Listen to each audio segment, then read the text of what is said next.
আমি তার জন্যে কত চিৎকার আমার কি দায় পড়েছে।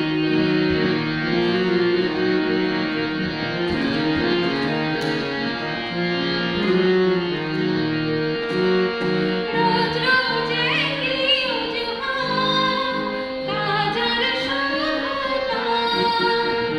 কাল তুমি কেন বলেছ বেড়াতে নিয়ে যাবে না? দোষ যদি হয়ে থাকে ক্ষমা করো আমাকে, আর কখনো